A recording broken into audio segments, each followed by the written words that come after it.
Aveți pe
12 sy 2 eto amin'ny karatana tsara no malaza arovany masindatsy amin'ny Batista voretona isika mianakavy manatanteraka hanolotra isorona masina hosorona sy fanomezam-boninahitra n'Andriamanitra ho fialan-tsasatra ny fanahin'ny Andriana raha tera ity eto am-panomboana izao fotoana izao ary iarahantsika miantsa vonina ho tompo hiaraka aminao hitatsika ao amin'ny fandara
Malalale mahasoatsika izy ka apetraka ny amintsika ny aina tsy tian'olo, tsy tian'olo levina, tsy tian'olo simba izany ka rehefa tonga ny fotoana tonga izy makasy.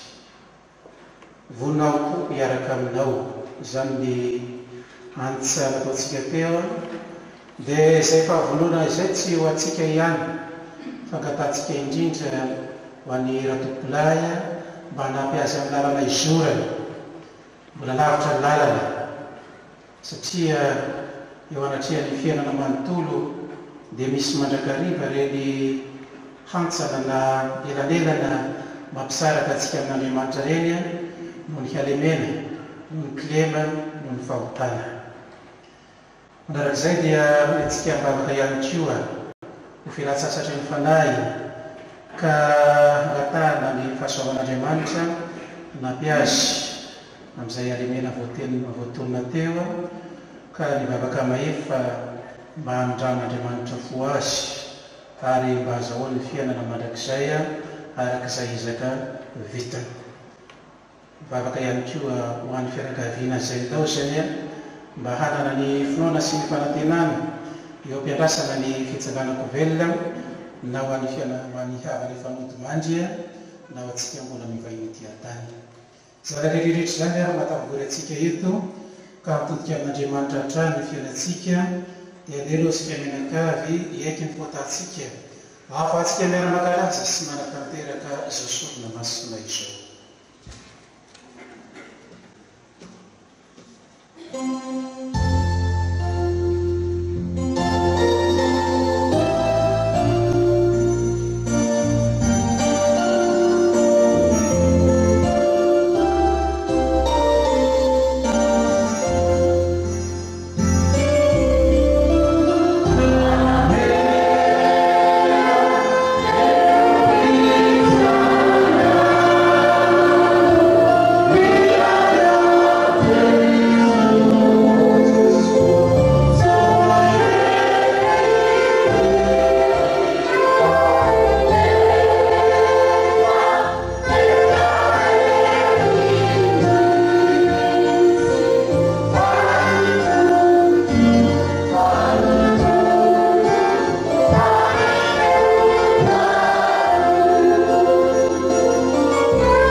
Andriamanitra mahefa zavatra rehetra amela voatantsika izy ary hitondratsika amin'ny fiainana mandrakizay.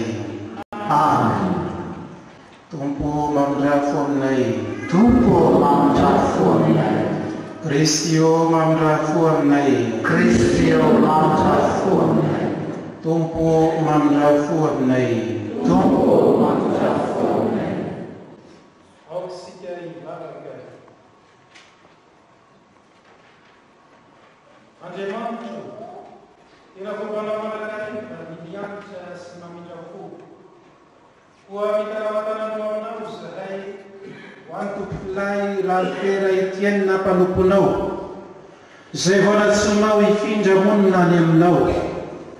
Nanateranao sy ninanao izy fahavelony, ka ento any amin'ilay tena tanindrazana hioka ny asambarana mandrakizay. Amin'ny alalan'i Jesosy Kristy zanaka ho tomponay, izay Andriamanitra velona sy manjaka miaraka aminao amin'ny fanahy masina amin'ny taona mandrakizay. Amen. Mipetrara ianareo ihany.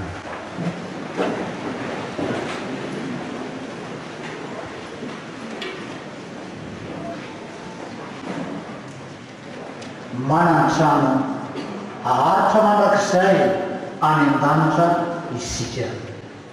Izany dia raisintsika ao amin'ny taratasy faharoan'ny masina Paoly Apôstôly ho an'ny Korintianina. Ny toko 5 andininy voalohany raisina ihany toy ny 9 sy ny 10.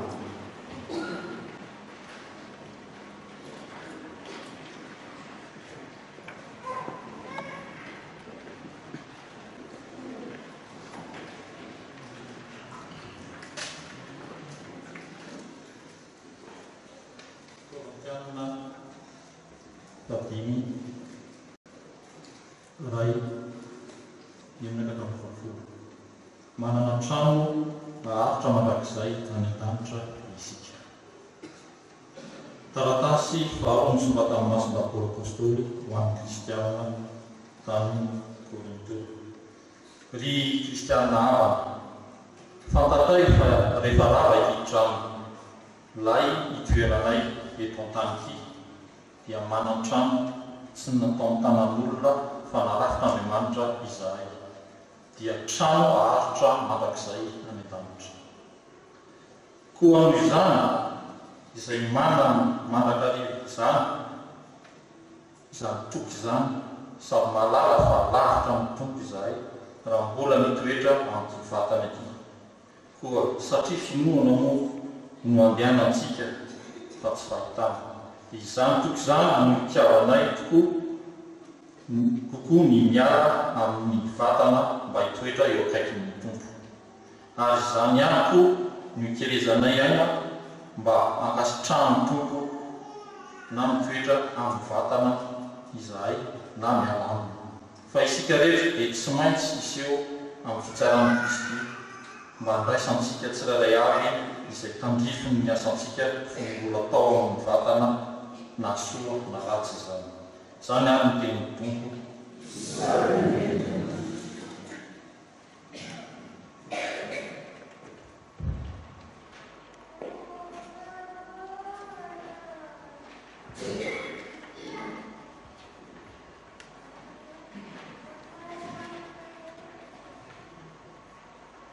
Mbola manambetsika amin'ny fandamehana izany tenin'Andriamanitra izany. Raisitsika miantsa. Iavy ny mpiandriana, inona moa no atahotra? Ny andininy 1 ao amin'ny fangaro. Thank you.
dia i Kristia la evanjely ho raisitsika koa miangavy ianareo hitsangana iredina ny aleloia isika menakany.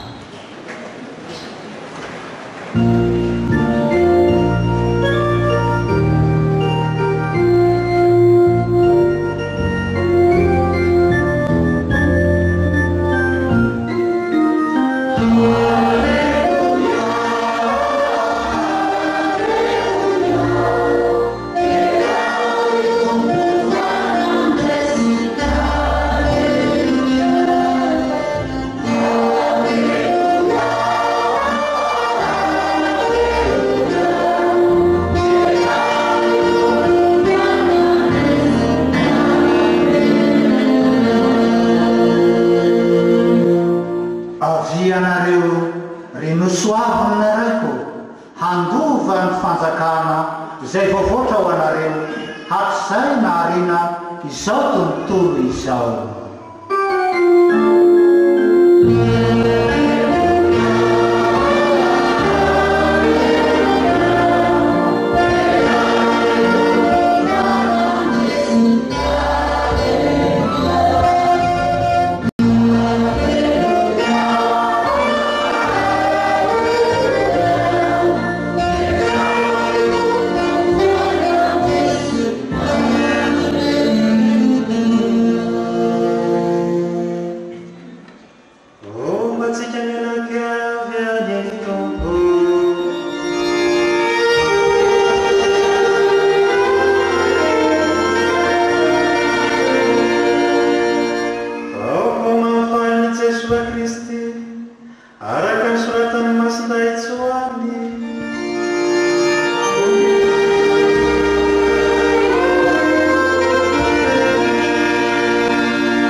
I Jesoa niteny tamin'ny mpianany nanao hoe aoka tsy hitepitepy ny fonareo, mino an'Andriamanitra ianareo ka mino ahy koa. Misy fitoerana maro ao an-trano raika, raha tsy izany dia efa nilaza taminareo aho. Fa handeha hanamboatra fitoerana ho anareo, ary raha efa lasa ka voavoatra ny fitoerana ho anareo dia ho avy indray aho haka anareo ho any amiko, dia izay toerako no hitoeranareo koa. Ary fantatrareo koa ny lalana ho any amin'izay alehako. Dia hoy Toma taminy, tsy fantatray izay alehanao tompoko, ka ahoana no hahafantaranay lalana? Ary hoy Jesoa taminy, izaho no lalana sy fahamarinana ary fiainana, tsy misy olona makany amin'ny ray afa-tsy amin'ny alalako. Izany ka ankarazantsika ny teny ny Tompo.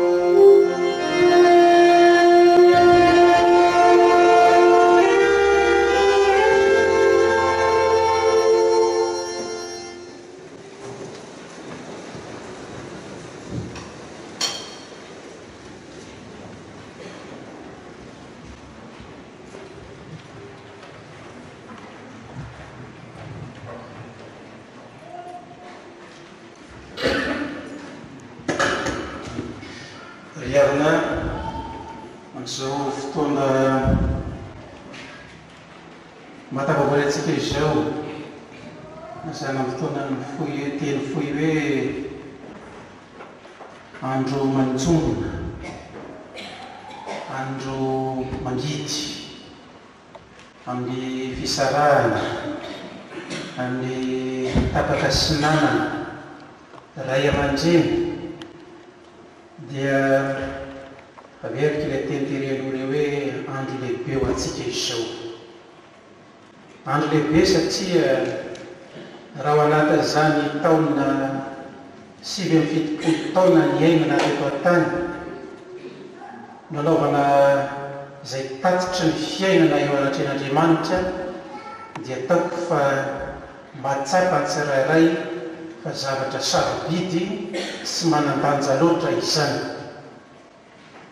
Ny tenin'Andriamanitra mivakina tamintsika teo dia manampy antsika indrindra hatakatra ireo aim-pahasoavana afafon'Andriamanitra amintsika olombelona ka handraisantsika izany amin'ny mpitoniana sy amin'ny mpitokisana ary amin'ny mpitiavana. Inona ny antony? Reo na ny vaky teny voalohany taratasy masinda Paoly ho an'ny Koretiana, na ny vaky teny faharoa ny evanjely masina nosoratany masinda Joany dia resaka trano vaovao miorina manina ho an'izay mendrika azy. Dia ilazana antsika izay fa hoe fiainantsika izany mbola tsy tafapetraka amin'ny tena trano izay tena izy eo anatrehan'Andriamanitra.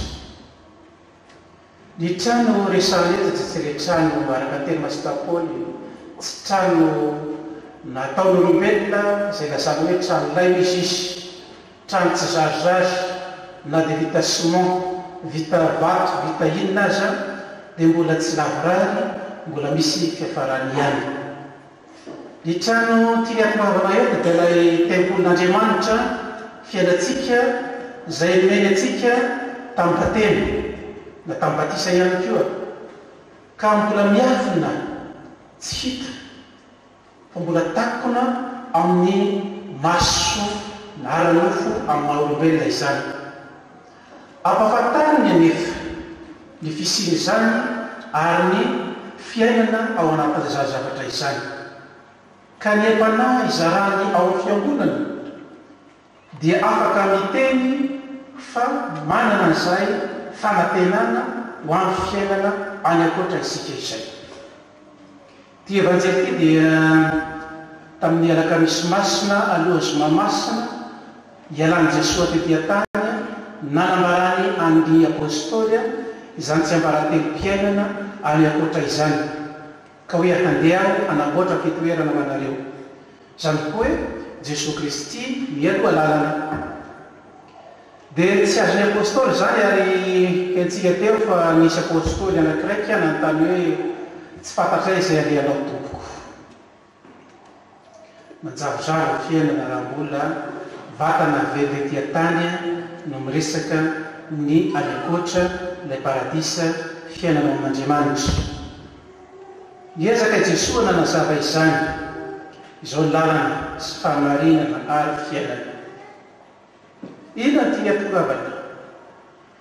Tamin'ireo seha-piainana izoran'i Jesosy na ny alakamisy masina, na ny zoma masina, na ny zava-pitsy masina dia nanomana fiainana vaovao ho amin'ny fiainany sy ho amin'ny fiainana izay mpanarady azy izy. Dia mipaka izany. Rehefa tanajavako velona Jesosy Kristy izay vao nazava amin'izay reto apôstôly nanambarany amin'ny teny io ny zavatra rehetra atao hoe aive. Ny fahatongavan'i Jesosy tetỳ an-tany dia hibanjinana sahady ny voninahitran'Andriamanitra any amin'ny fiainana mandrakizay. Anka miakalazany fiangonana ny Paka dia fankalazana ny Kristy tafatsangam-povelona ary tsy fankalazana ny Kristy tafatsangam-povelona fotsiny fa fibanjinana sahady ny fiainana izay noraisiko tao anatin'izay sakramenta na fahim-pahasoavana zarain'Andriamanitra ho an'ireo mpanarady azy izay. Ka ny fankalazana ny Paka dia anisan'ny fanantenana, anisan'ny finoana lehibe ho an'izay mino fa ahazo ny fiainana mandrakizay koa.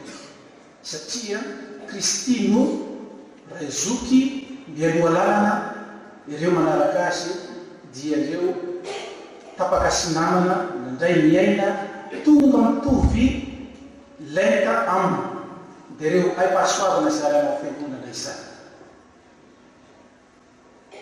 Tsy fahakiatoka, tsy fombafomba izany atao hoe miaina ny ainan'Andriamanitra fa fidioana sahady ny fiainana any ankoatra na dia etỳ an-tany izay mbola miafina ho izany. dia ireny no ahafahantsika indrindra manitsy ireo toetra, ireo fiaina, ireo fifandraisana amitapaka sinama ilay tiatany ka hanivatsika tsikelikely ny fiainana hitovy amilay raisina dia Kristy izany. Zany dikany vavaka, zany dikany fanomezana ny tenin'Andriamanitra, zany dikan'ilay fanomezana ireo aim-pahasoavana ao amin'ny fiangonana mba hananatsika hoe lalana izorana amin'ny tokony ho izy fa tsy hivily lalana na handeha amin'ny lalan-diso. Zany hoe miezaka ataotsika dia takian'Andriamanitra kanefa tsy amile ezaka ataotsika fa ampiny ny fahasoavan'Andriamanitra hatratra izay tanjona tian'Andriamanitra. Inona ny antony? Halemena, kilelo, lalana mivily lalana mandrakariva ny fiainantsika olombelona. Fa le ezaka tiana karazana na ny masinda Paoly tamin'ilay vaky teny voalohany teo na masinda Joany any amin'ny taratasy any amin'ny boky fanambarana dia milaza hoe ny asa ataotsika hanaraka ny fiainantsika. Tsy hoe zay asa be vitatsika kory noho iny anatrehan'Andriamanitra, fa ilay ezaka ifandray amin'Andriamanitra dia hitan'Andriamanitra ka hanoezan'Andriamanitra herim-pahasoavana hikoatsika amin'ny asambarana ny fiainana mandrakizay. Ataoko fa ty tapaka sinamana ray aman-dreny tsy teny amin'ny ray aman-dreny fotsiny ka hoe andro vokiandro miaina le tetentany maray aman-dreny ray aman-dreny fa nitoetra amampiaina ny isan-karazana zay zarana amin'ny tapaka sinamana toy Kristy mizara ny tenany ao anatin'ny sakaramenta ao anatin'ny Eukaristia masina dia vonona hoe hanampy namana amin'ny lalana tokony izorana.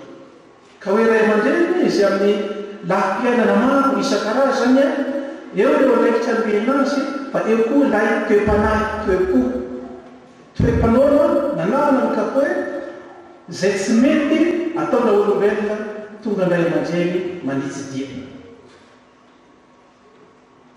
mpampiavana. Raha misy mpampiavana Kristy ny mpampiavana voalohany indrindra fa ireo zanjiny ireo mpanaradia azy dia nibeny zay empahasoavana zay mba handray anjara ihany koa amin'ny asa famonjena ka ataoko hoe ray aman-dreny ity ray aman-dreny loanatsika itya amin'izay toetra vonona mandrakariva haneo fa hoe ny tsara tokony atao, ny mahitsy ny tokony izorana, ny tsara ny tokony fidina mandrakariva. Tsy izany tsara f'Andriamanitra nda tsy miteny mivantana amintsika azy izy, nda tsy mitory ny tenin'Andriamanitra mivantana amintsika azy izy dia manambara atsika zay lay iraka nanaran'Andriamanitra azy. Akoatra zay tsy fatatsika dia misy Kristy hoe mihinan'Andriamanitra ianareo no maikio. Lay finonona itarian'i Kristy ny aitsika ety an-tany dia tsy ninona fa ny azaoantsika io lapa na hoe tempolon'Andriamanitra, ondena ny fanahin'Andriamanitra io. Dia izany mahatonga ny teny karian'ora hoe tsy tian'Andriamanitra ho simba, tsy tian'Andriamanitra ho loha, izay voa, izay zavatra kely nafafin'Andriamanitra nefa tiana hampitomboana toy ilay hazo voatsinampy ao amin'ny mpanombombok'Andriamanitra. Dia ny fo tsika tsiraray avy amafasan'Andriamanitra io aim-pahasoavana io. Isaoranan'Andriamanitra izany. Isaoranan'Andriamanitra izany satria nahaina ndray lay tany ka nitombo ilay voa ary tsy nitombo fotsiny fa tonga nahazo fahasoavana taminy hatravoromanidina ho izy ny tenin'Andriamanitra, izany hoe mizara fahasoavana ho an'ny hafa. Ka fotoana lehibe entina indrindra any ahoana izay voninahitran'Andriamanitra hoe namafy tao amin'ny Andriamanitra, tian'Andriamanitra izy raisin'Andriamanitra ho any aminy ka voninahitra ho an'Andriamanitra ny mahitatsika olombelona mandray reny fahasoavana reny ka mamoa araka amin'ny tokony izy ao amin'ny tany nambolena sasany zakopeny sasany lenikombeny sasany telokolombeny andriamanitra manakare fahasoavana ambali soanzay savitany ary anampatsika indrindra hanana fisonoana sy fanantenana ny fitsangana velona ka hopaka ao amin'ny Kristy ny fiainantsika rehetra.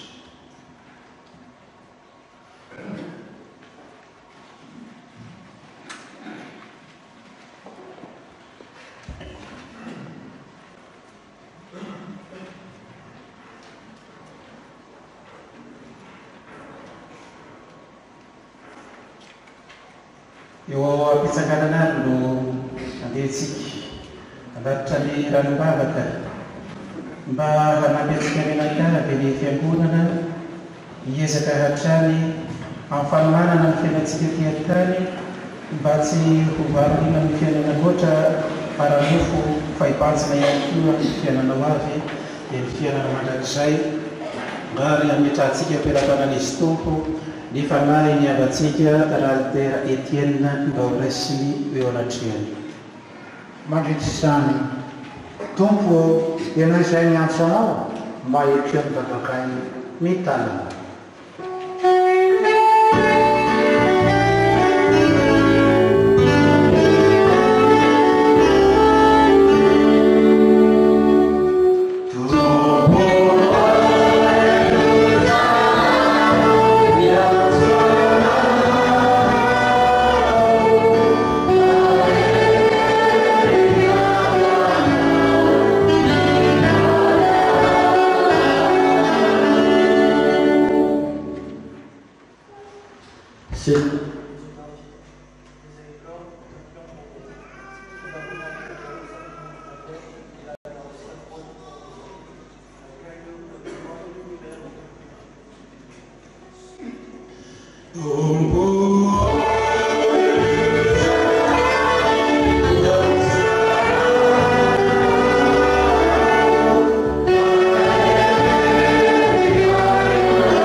Pour nous tous ici réunis, comme l'a dit de son vivant, que chacun et chacune de nous laisse résonner dans sa prière la paix du Seigneur et répondre avec générosité.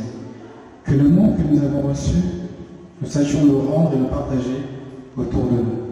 Père, nous te prions.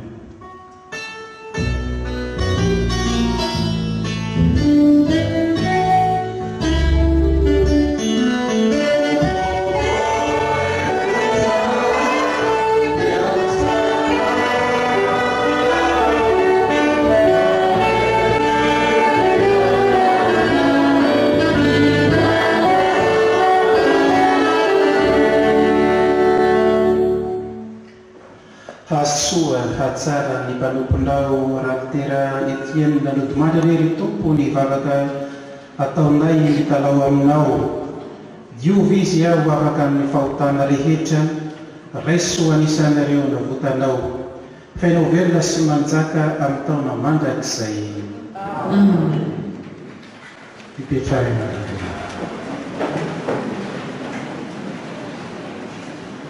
Tonga eo amin'ny fotoana ny rakitra isika izao dia eo am-pitsanganana manatanterahantsika ny rakitra dia ireo vondron'ny lehilahy missionnaire no manao fandaminana ho amin'ny izany.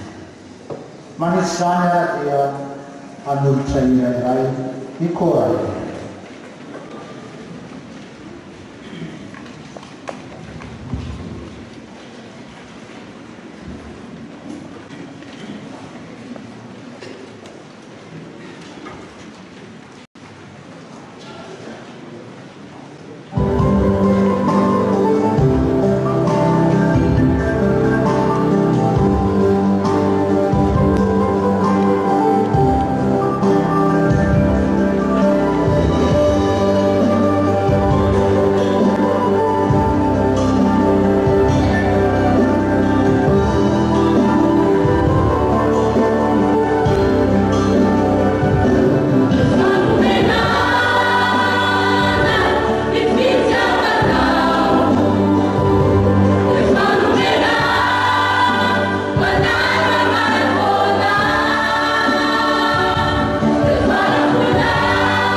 miara-mizotra isika ho an'i Jerosalema vaovao.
Fiainantsika hiakambatsika amin'ny sorony Jesosy Kristy miaraka amin'ny antso retompo zanahary indro ny piretranao manolotra ho anao ny mofo sotovay.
Andriamanitra ilay mehika zavatra rehetra zasorona tolo sy atolotrareo izao. Atolotra ny tananao amin'ny sanavera sy voninahitra ny anarana ary koa anasoavana tsy tesiny ekilizy mantsy na manontolo mitsangana. Tompo, atolotra ianao zao sorona izao hitalaonay famonjena ho an'ny tompokolay raha ny tera ikelina mpanomponao. Ary miatamanao mora fo izahay egene ilay zanak'ondry ilay zanakao ninoany mafa mpanavitra be fitiavana mba ho hitany koa afampitsara mahay mangoraka amin'ny alalan'i Kristy tomponay. Mombatsika mianakavy any tompo.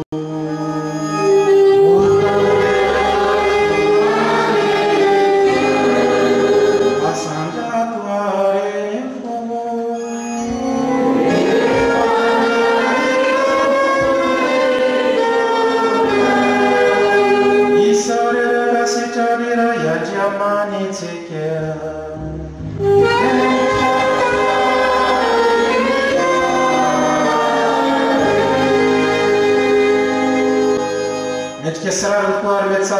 fontsy ny misatranao lalatavatra zatraiza ry tompo ray masina Andriamanitra mahefazy zavatra rehetra sy mandrakizay amin'ny alalan'i Kristy tomponay.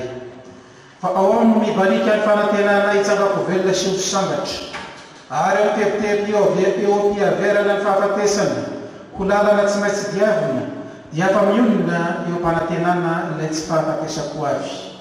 Satria ho an'izay mihinanao ry tompo mio foniana fa tsy levina ary efa rava ny foniana mandalo eo tia-tany dia isolo foniana mandrakizay kosa ny an-danitra.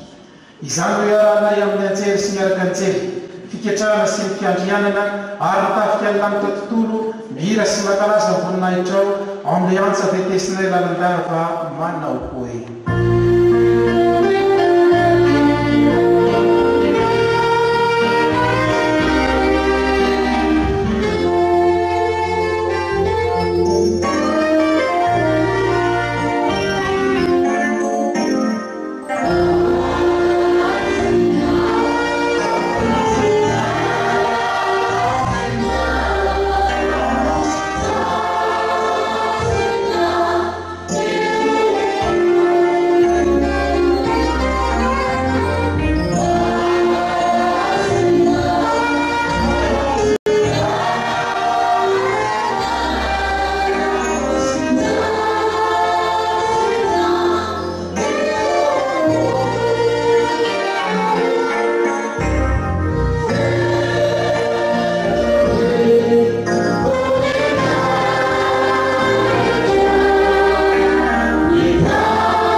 Masinakoenao iray loharanao fahamasinana rehetra koa miantaninao zahay ary tsara fanahinao fotoany andro-lanitra fanamasina reto fanomezanay reto ka ho zary vatana sy rano Jesoa Kristy tomponay.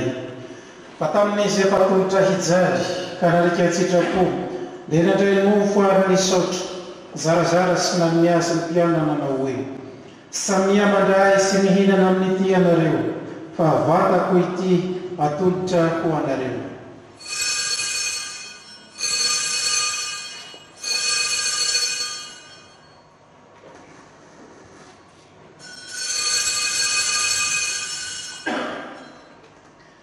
Toy izay teo ny avy sakafo dia nandray ny kalisy izy nisaotra indray ary namiazy ny mpianana nanao hoe samia mandray sy misotro amin'ity ianareo fa kalisy misy ny rako ity raha iorena ny fanetem-pihavanana vaovao sady mandrakizay alatsaka ho anareo soa mivesiny maro ho fambelana ny fahotana ataovy izao ko fa tserovalay.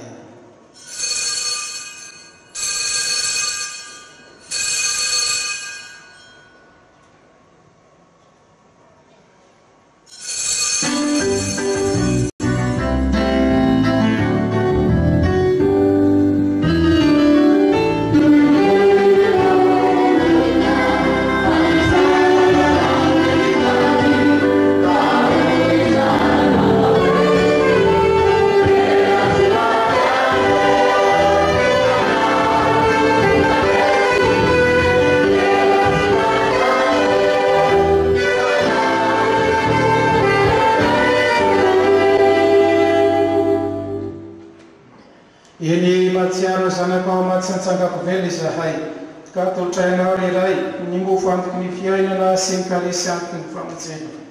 Ary beapisarana izahay fanekenao mendrika hijoro taminoanao sy anao fanompoam-pivavahana aminao. Ary mitarao an-tanandroa izahay mba hatambatry ny fanahy masina ho iray fa miombona anjara amin'ny vatana sy ny rany Kristy.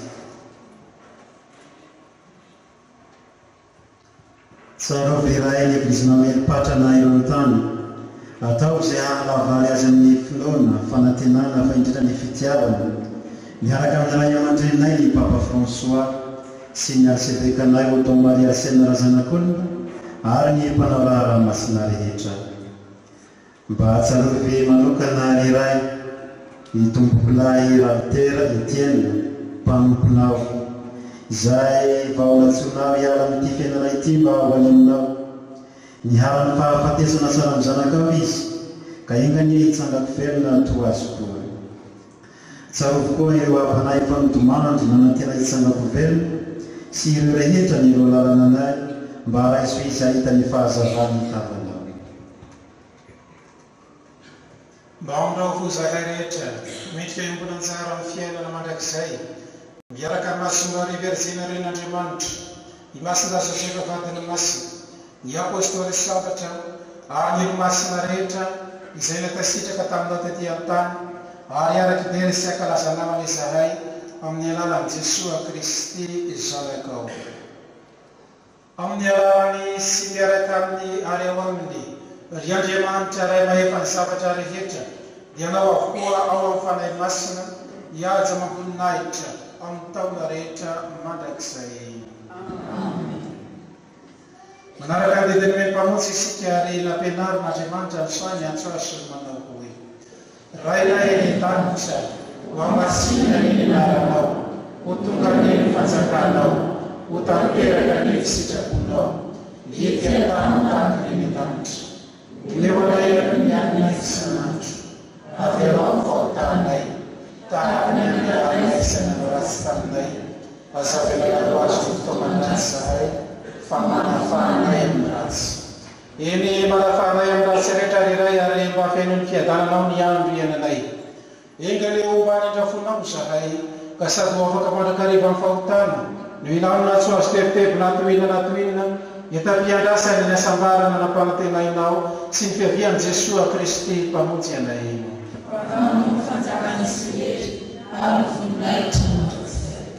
Re Jesosy Kristy tompo iao nilaza tamin'ny apôstôlinao hoe fiadanana navelako anareo ny fiadanana tombeko anareo. Aza ny fahotanay mijerena fanofon'ny eglizinao ka ho sitrakao any hiampiadana azy sy hampiray azy araka ny sitraponao fianao velona sy manjaka ny taona mandrakizay. Mba tsika menakavy mandrakarivany ny fiadanany tompo. Yeah.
sambatra risika voantso sanak'olona amin'ny fanasany tia Kristy sarak'olon'Andriamanitra tia ilay mpanala ny foatazo tokoly izao.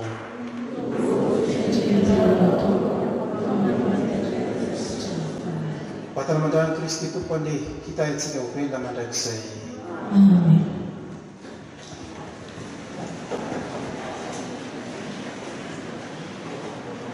Tonga eo amin'ny fotoana andraisana ny vatana mandrany Kristy isika rehetra anak'izao dia mamparoso izay ao anatin'ny finoana katolika. Mandritra izany dia atao miantsa finaritra ny fo matoky ianao.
mianapyana tokoa mba hitsangana.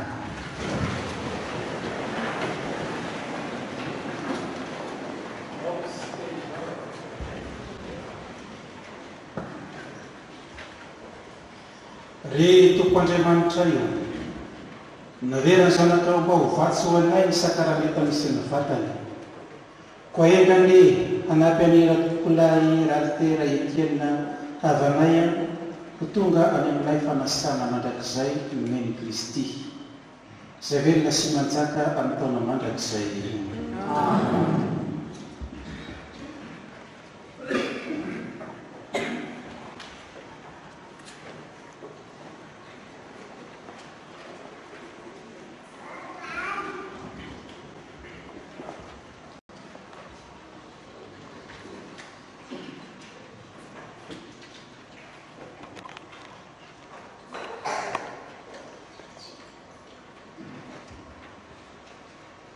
Tonga eo amin'ny fanankinatsika hiavantsika eo anatren'Andriamanitra ary sika amin'izao fotoana izao, fanankinana azy amin'Andriamanitra midika ilay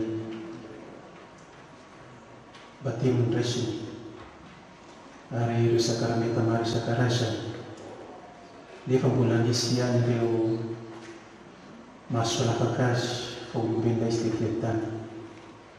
Hatreto kosa izao fanekem-pihavanana natao amin'Andriamanitra zao, ny asan'ny demony dia tsy harapa azy naoviana itsony, izany natao ihany-tsoty. Dia ankitsika amin'Andriamanitra izany ary anaovantsika velona farany azy.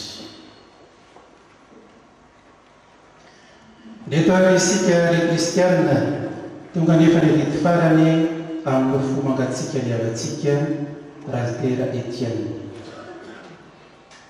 Finoana manatanterahantsika izany. Koa finoana retintsika vitanao amin'ilay Andriamanitra hiveloma zavatra rehetra. Eny anie ity vatany avantsika mora simba alevina ity atsangany ho velona eo anivon'ny olo-masina. Ary ny fanahy kosa ampiraisiny amin'ireo razan'ny olo-masina lio azy. Ho tsaraina izy ka engany ahita famindrapo. Amin'izay maty izy fa velona indray. Raikitsosa nefa vavoavotra, tafaverina miampana amin'ny ray ary tafasorotra eo atsoroka ilay mpiandro ny tsara dia eo ho mendrika miomoka hafaliana hatrany amin'ny olo-masina, ho finaritra eo ampovoan'ilay mpanjaka mandrakizay.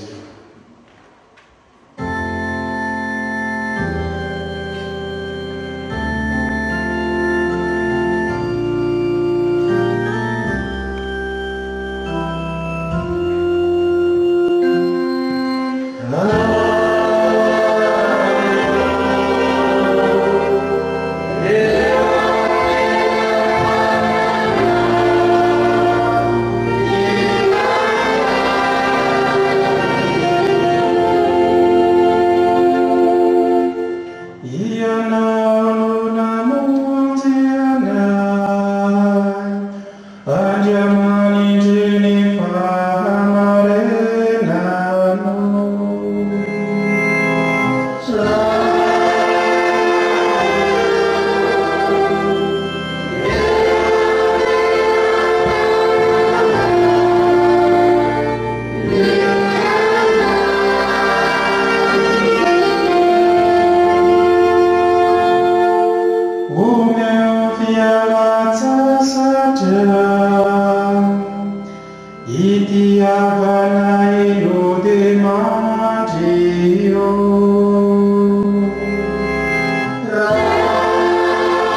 Izahay ary toa ahitra sy voninkazo eny an-tsany olombelona.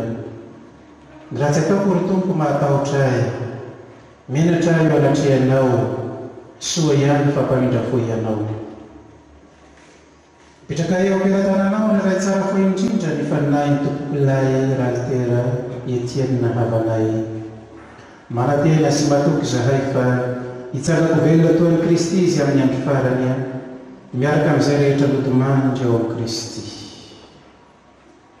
Sotranao ihany koa izahay amin'ny zava-tsoa rehetra nalatsakao tamin'ny havanay fahavelony. Ireny no amataranay fa tsara fo ianao ary no pasoavina amin'ny Kristy milomasina. Keno hivavaka izahay ry Tompo ka aritsay mitosaka aminay sy ny famindramponao mba hivoa midanadana amin'ity mpanokonao ny varavaran'ny paradisy. Ho fodranomaso ho anay avan'ny sisy tavela kosa ny teny fonoana mandra-pandehananay rehetra hitsenan'i Kristia aza ho anay minoana somatsara amin'izy tompo sy amin'ity havanay. Amin'ny alàna Kristy tomponay no angatanay izany. Amen.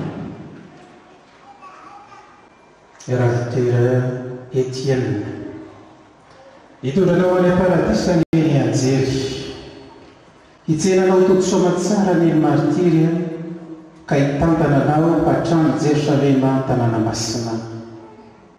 Amen. Andray anao amin'ny tononkira ataony eny ny anjery hiaraka amin'ny lazarana ilay mahantra fahimpety tany eny anao eo anivo ny fialan-tsasatra mandrakizay. Amen. Ratokolay mandriam-piadanana afaka mipetraka anaratra.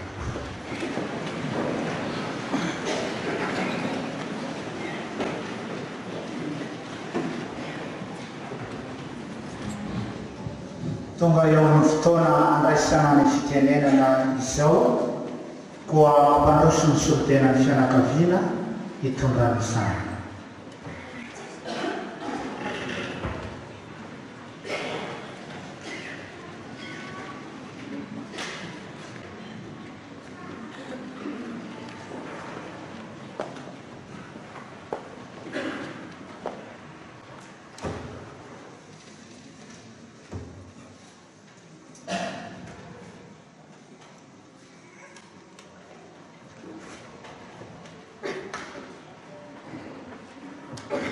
Tovovavy mamela ihany nareo raha ny lazana fohifohy ny lalana modiavy ny dada tamin'ny fahavelo.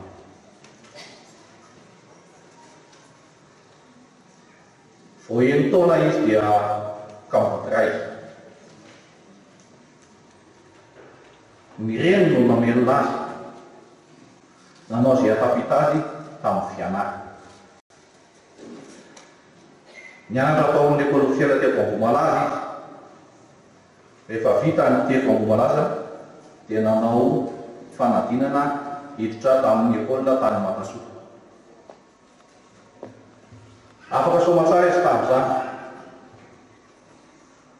Dia niezaka nandeha ireny,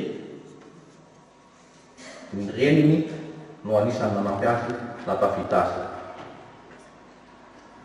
Rehefa nianatra taona maro izy tao Matasoa, tao amin'ilay Mille de Villiers, izay fianarana ambony tamin'izany fotoan'izany, anisany 5 premier de la classe tamin'ny fin d'études izy, koa afaka nisafidy tamin'izany fotoan'izany na dokotera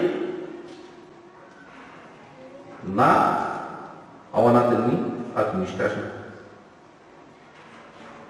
Nieritseritsy izy hoe lava loatra ilay fianarana ivoahana maha-dokotera. Dia nisafidy izy tamin'ny administration satria natsapa izy fa irery ny reniny dia nieritseritsy izy mba ho takavoaka ao anatin'ny fotoana fohy mba hahafana manampy ny reniny.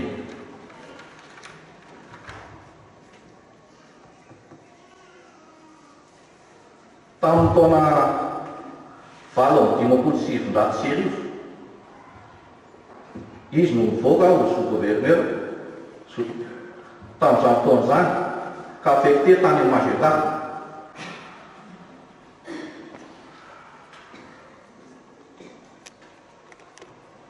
Nivoaka ho fonctionnaire tao amin'ilay Mille de Villiers izy.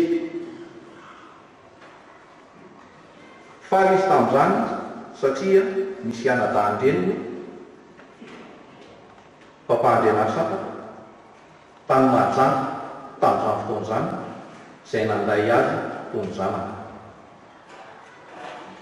Tamin'ny taona 1979 nanambady izy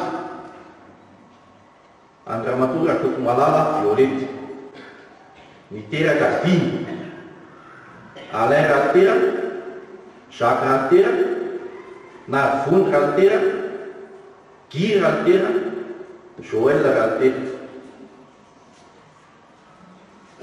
Tena 10 taona izy no niriaria tao Mahajanga.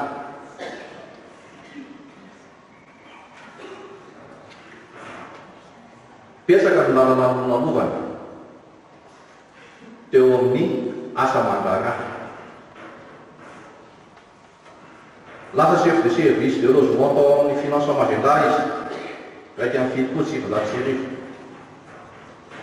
Vao azo attaché de cabinet tao amin'ny ministère Espoir tamin'izany fotoana izany, lasa attaché de presse sculpture tao amin'ny ministère io izy.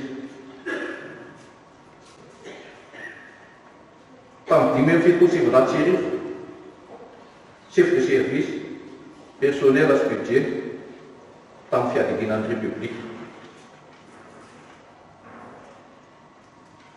Ny fandimby ny fitondrana tamin'izany fotoana izany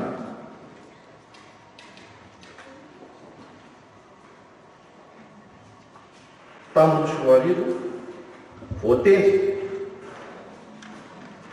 ho grand chancelier tamin'ny fitondrana tamin'izany fotoana izany. Miafy izy anefa tamin'ny 7 Roarivo. Ny fandimby ny fitondrana tamin'izany fotoana izany dia ny fitondrana transition zay rahantsika malama, zay niantsona azy indray ho grand chancelier de Madagascar tamin'izany fotoana izany, ka nitohy mandraka ankehitriny amin'izao fitondrana mijoro amin'izao fotoana izao, mandra-piaviny izy ny tao sy ny fahafatesana zao.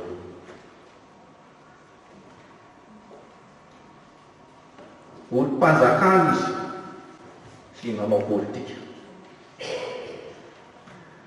Ny traikefany sy ny fahaizany miasany no nanendrena anazy tamin'ny toerana izay nolalovany. Nanao vazivazy izy tamin'izany hoe zao zalahy,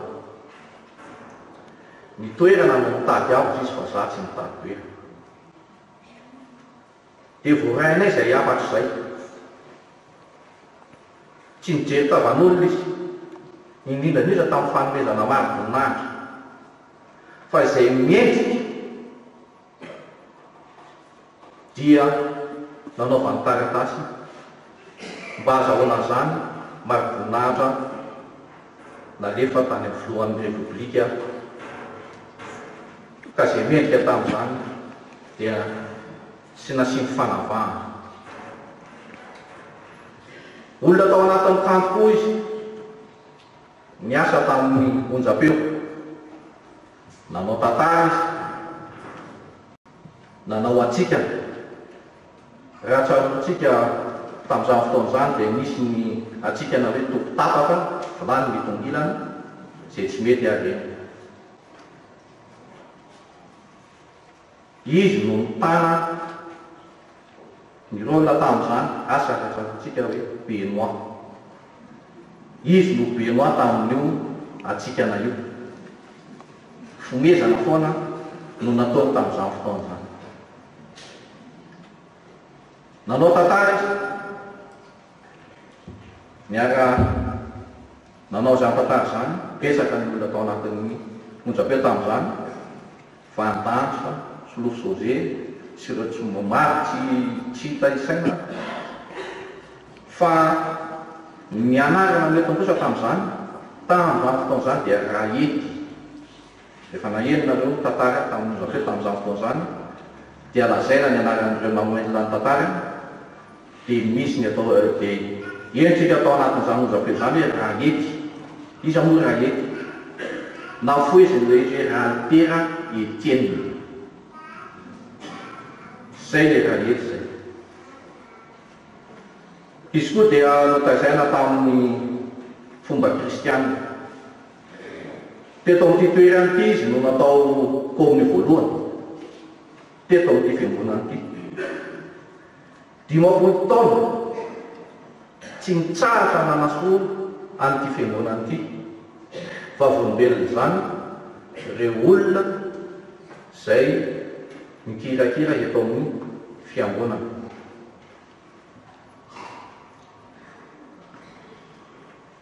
Eny raha ny zava-bita teo amin'ny firenena dia tsy voatanisa fa zay na tonga hoe estinina le izy.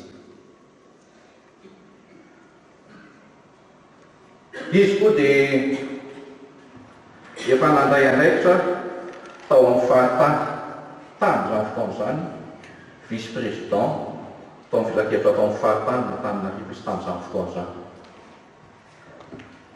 Raha ho tany saina tsirairay angamba dia tsy voatanisa amin'izao ny zavatra ny lalana mandeha. Eto dia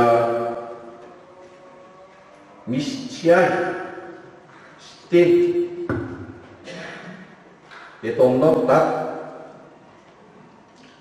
ny tambotambonao, ny tsikitsikinao, ny atezeranao, ny betibedinao, ny rahanay taminao zany nefa napiratra ny masonay sy nampandeha ny zokonay. Sotranao zay daty nandalovanao daholo hatramin'ny repoblika voalohany ka hatramin'izao repoblika zao dia hoy ny vazivazy ny mpanao politika tamin'izany fotoana zany na sokony izy na zakony c'est l'homme de toute la république. Nandalovanao daholo zany, misy anatra nataonao tamin'izany fotoana zany ho an'ireo olona niala ny asa taminao sy ny fanerasera taminao ary natsapy zany ireo olona ireo. Nanaja ny soapavina malagasy hatrany hatrany napiakatra anazy ny soapavina malagasy zany ary nanaja ireo olona ny fanerasera taminy. Azo boroboka teo amin'ny firenena anao dada sy teo anaten'ny fianakaviana nefa lava kely. Ho taraka mandrakizay amin'ny taranakao sy ny firenena ny toetranao sy ny fahatsoraponao zay nasehonao. Le azo ny goloboka ny anjery fa ny voa avy amin'izany kosa dia hianatra sy hamerana manerana Madagasikara seran'izao tontolo izao satria misy taranakao manerana an'izao tontolo izao. Eto dada dia manolotra manokana avy amin'ny tononkalo iray atolotro ho anao fanomezam-boninahitra anao ary fehezam-boninkazo avy aminy. Fa dia nahoana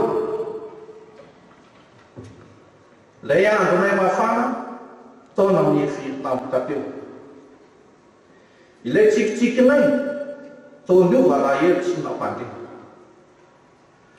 ilay andro tsaranay taoloha sy tao lasa orambaraka ny fatravatra, ilay andro ny akinanay tao ny anjera sy ny era. Fa nahoana fa dia nahoana ny ray fa tena mahamay, fa dia nahoana ny toko fa tsy takatry ny sainay.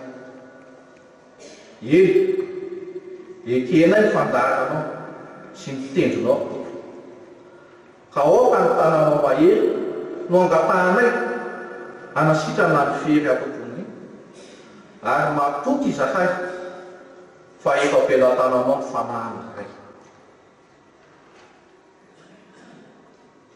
Eto dia mitodika aminao ao dimilary aza matahotra anao, aza manahy fa tramelanao imery zay. Veloma dada manapiotra.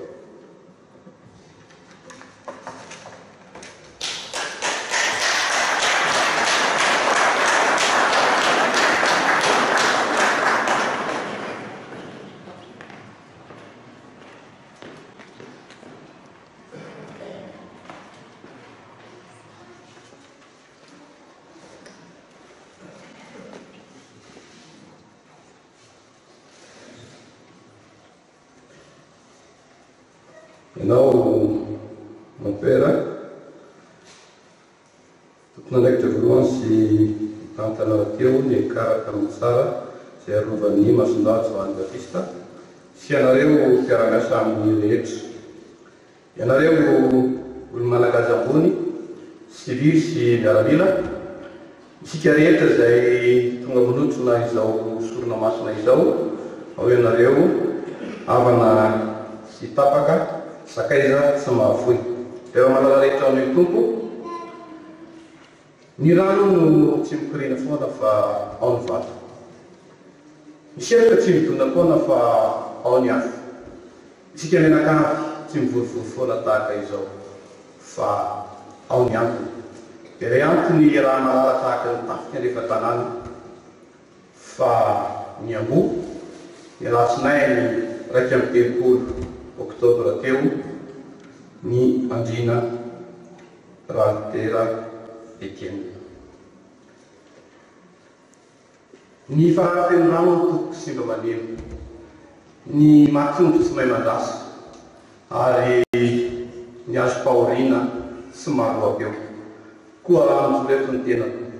Misolo tena sy misolo teny andamato Bakoto Malala Violette Félicie sy ireo zanaka amanjafiny ary ny fianakaviana manontolo. Ny voalohanteny dia ny hoe fisaoran'Andriamanitra. Fisaoran'Andriamanitra tamin'ny nanomezany izao mpanompony izao nandritra ny taona maro niara-niriany niaraka tamintsika teteny amin'ny tany fandalovana ity.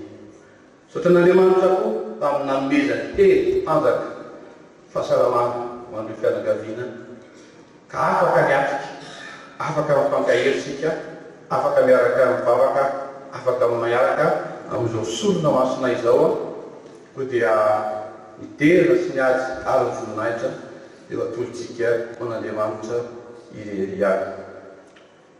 Misaotra ihany koa ny mon père eto amin'ny Ekara Antanatsara sy ireo mpiara-miasa amin'ny rehetra.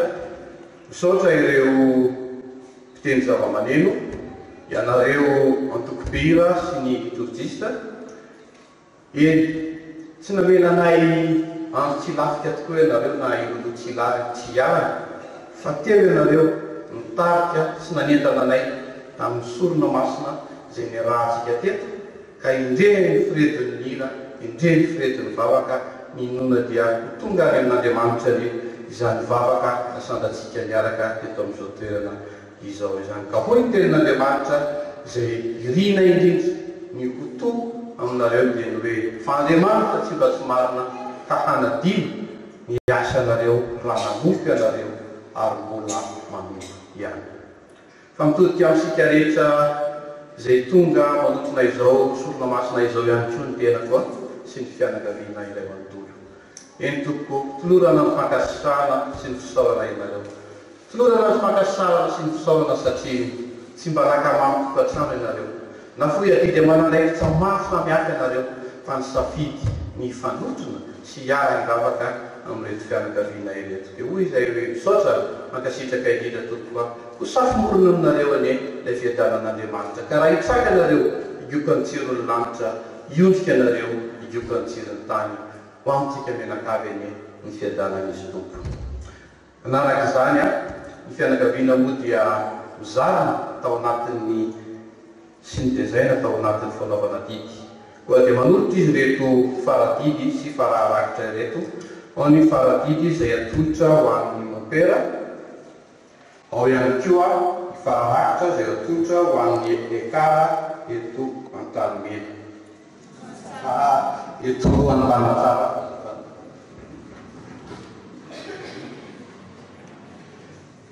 Reto kosa dia misy vakoka maromaro izay atolotra ho an'ny Ekara Antanatsara, ho an'ny fanadiovana izao trano fiangonana izao, ho an'ny sakristina, ho an'ny mpanao fanamafisam-peo, ho an'ny mpisery vilamesa, ho an'ny korala, ho an'ny liturgiste ary ho an'ny mpitendry zava-maneno, atotro miaraka dia izay ny nofomangatsika an'izao ray aman-dreny zao moa araky nefa fantatsika dia hafenina ery atapina malaza ny fandreny fianakaviana dia mbola hiaraka irodorodo eny isika hanatanteraka izany ampitifarany zany kanefa raha misy amintsika tena tsy ho afaka notony antony maro sy tsy fanomezantsiny dia saory ianareo fa iverinay hotony manatrika na dia tsy tongeny any fa efa lehibe vitanareo sy ny nataonareo tonga tetikateo misaotra mankasitraka indrindra tokoa ny voninahitra eo an'Andriamanitra irery totrony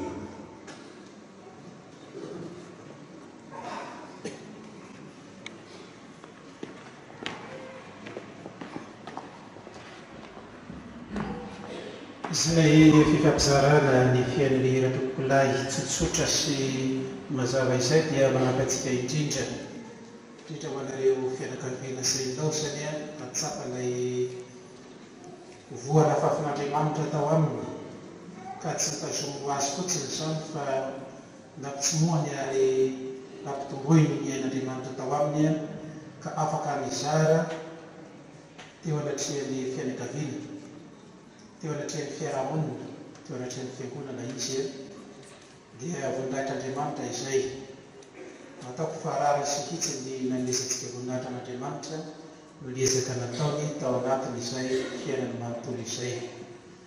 Ny vavaka mahefa nataontsika teto anatrehan'ny fiangonana ho azy dia nampiazy amin'ny fialan-tsasatra manaraka izay ka idioany asambarana nafafin'Andriamanitra ho azy. Manareo fianakaviana kosa izay laosany dia mba irary fiononana ho anareo ary harana fanantenana sy finoana hatrany makasitraka tompoko. Ieritsanana antsika indray mitsotra.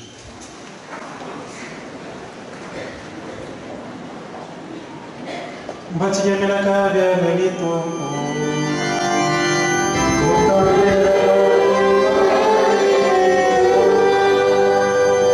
ditsananatsika ny Andriamanitra mahefazavatra rehetra ny ray ny sanaka ary ny fanahy masina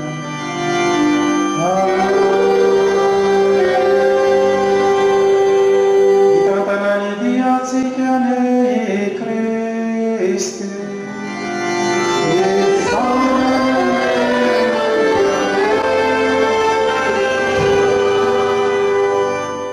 hira famaranana sady fanangiana ny nofo mangatsika ny tompokolahy hiala eto amin'ny fiangonana taontsika miantsa ninonina hitranga Jesosy.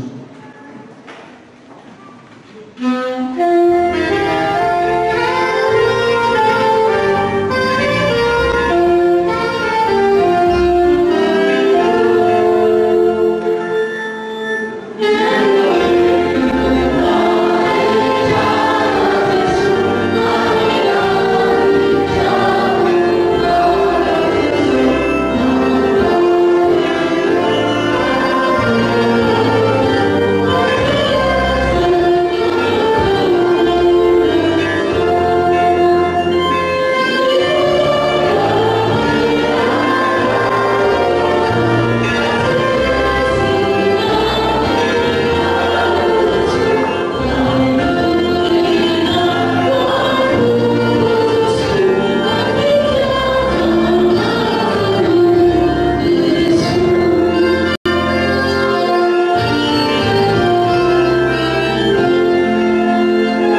Aitsony